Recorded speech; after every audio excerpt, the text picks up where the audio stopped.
Hello everyone, I am निहाल और आज हम केमिस्ट्री का छोटा सा टॉपिक कवर करने वाले हैं जिसका नाम है गैल्वेनिक सेल। गैल्वेनिक सेल को हम डेनियल सेल भी बोलते हैं। तो आइए सबसे पहले देखते हैं इसका मेन काम क्या होता है। तो जैसे कि यहाँ आप देख सकते हैं नीचे लिखा हुआ है device produces electrical energy from chemical reactions, यानी कि जो आप सेटअप देख रहे हैं जो भी इसमें रिएक्शंस हो रही होंगी उसकी वजह से इलेक्ट्रिसिटी प्रोड्यूस होती है। तो इसका स्ट्रक्चर समझ लेते हैं। तो ये जैसे आप यहाँ देख सकते हैं ये गैल्वेनिक सेल में दो हाफ सेल्स हैं।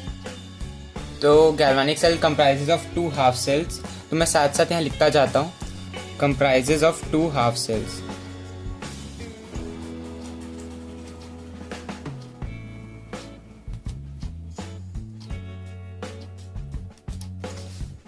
तो अब देखते हैं यहाँ पर हमने इलेक्ट्रोलाइट लेना है और इलेक्ट्रोलाइट कौन सा, जिस चीज़ की आप ये रॉड बनाएंगे। जैसे कि मान लीजिए हमने रॉड जिंक की बनाई, ये रॉड जिंक की, ठीक है। और जो दूसरी रॉड बनाई है हमने वो बनाई है कॉपर की।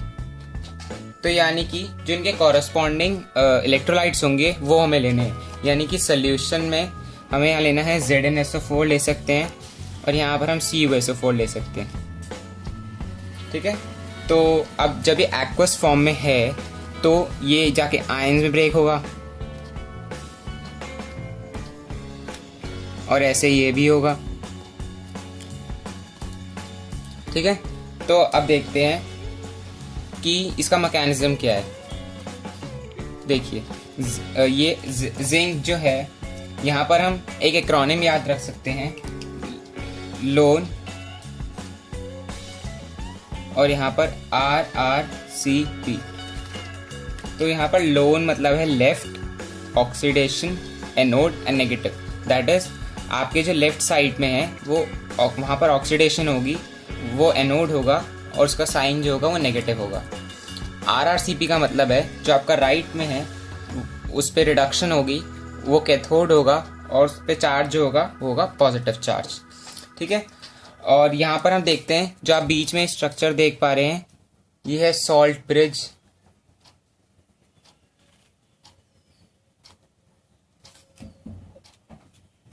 इसके अंदर हम एक सॉल्ट लेंगे जिसे हम KCl ले सकते हैं, आयनिक सॉल्ट लेंगे ताकि ये ब्रेक डाउन हो जाएगा, ठीक है। तो ये कुछ ऐसे हम लिख लेते हैं इसमें,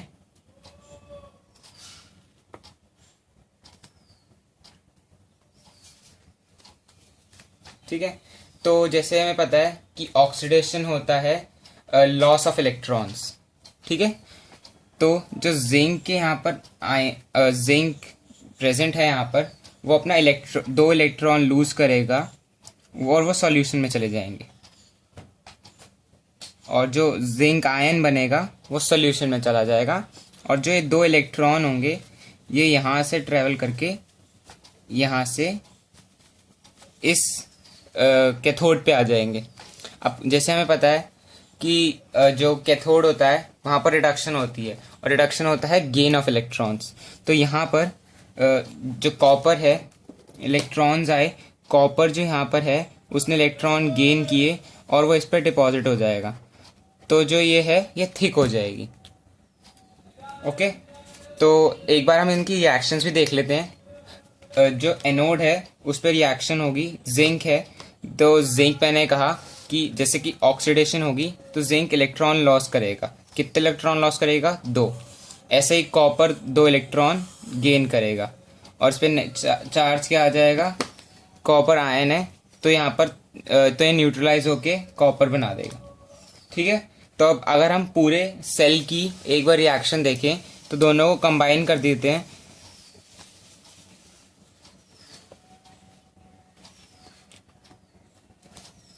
तो जो हमें इससे फाइनल रिएक्शन मिलेगी वो होगी Zn plus Cu2 gives Zn+2 plus Cu, ठीक है। तो ये जो होगा ये हमारी नेट इक्वेशन आ गई है, ठीक है। अब कुछ बात कर लेते हैं सॉल्ट ब्रिज के बारे में। देखिए सॉल्ट ब्रिज जो है ये एक inverted U shaped glass tube होती है। इसमें आप KCl ले सकते हैं, आप AgNO3 ले सकते हैं, KNO3 ले सकते हैं जो कि आयनिक सॉल्ट्स हैं।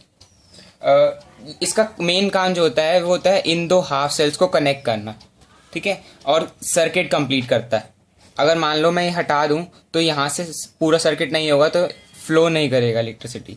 और दूसरा होता है इसका मेन काम कि ये इलेक्ट्रॉन न्यूट्रलिटी को मेंटेन रखे। जैसे कि यहाँ पर अब Zn+2 आयंस आ रहे हैं और यहाँ पर पहले से थे, तो यहाँ पर Zn+2 की मात्रा बढ़ गई, यानी कि पॉजिटिव चार्ज बढ़ गए हैं यहाँ पे। तो यहाँ से यहाँ पर इसको न्यूट्रलाइज करने के लिए 2 Cl- आयंस बाहर आएंगे और इनको न्यूट्रलाइज करेंगे। ऐसे ही यहाँ पर कॉपर आयंस कम हो गए हैं, यानी कि -2 चार्ज बढ़ता जा रहा है, तो यहाँ पर 2 K+ के आयंस बाहर आएंगे इसको न्यूट्रलाइज करने के लिए। तो इसका मेन काम जो होता है वो एक तो होता है कि ये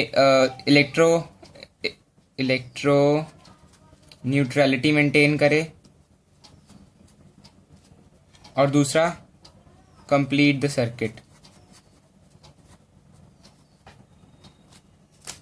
ठीक है, तो अब आगे चलते हैं। देख, एक क्वेश्चन यहाँ पूछा जाता है बहुत बार कि इसमें ये जो इलेक्ट्रॉन कैरियर्स जो होते हैं या फिर जो इलेक्ट्रिसिटी कैरियर्स होते हैं वो कौन होते हैं।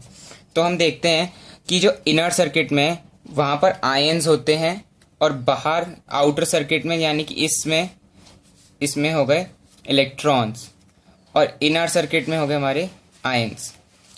तो आउटर सर्किट में इलेक्ट्रॉन्स फ्लो कराएंगे इलेक्ट्रिसिटी, और इनर सर्किट में आयंस।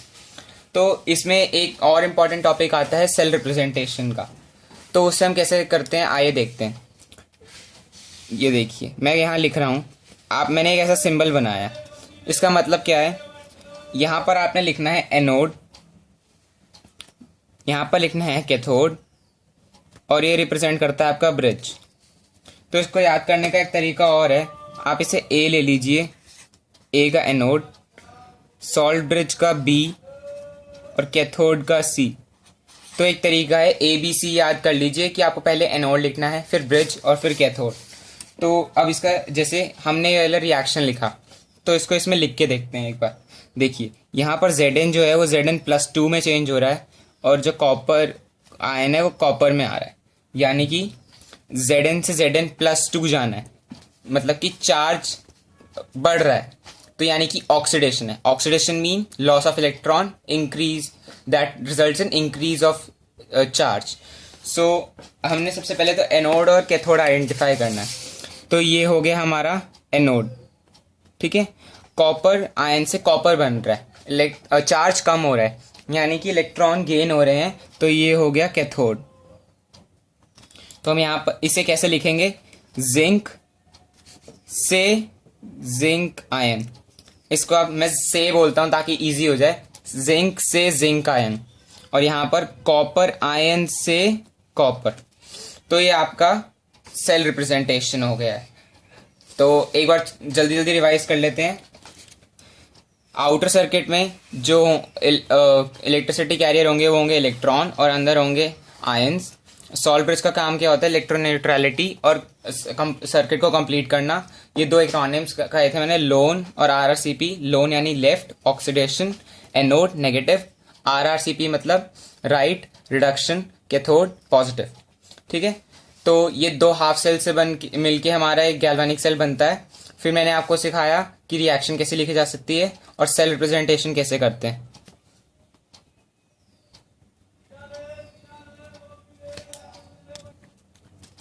तो मुझे लगता है कि आपको ये टॉपिक समझ आ गया होगा, और बस इस टॉपिक में आपको सिर्फ कुछ प्रैक्टिस की ज़रूरत है।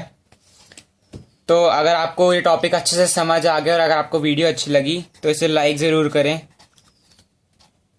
शेयर करें और सब्सक्राइब करें हमारे चैनल को, और बेल आइकन दबाना ना भूलें। और कमेंट सेक्शन में मुझे लिख के बताएं कि आपको अगला टॉपिक कौन सा करना है, केमिस्ट्री या बायो में। तो थैंक यू।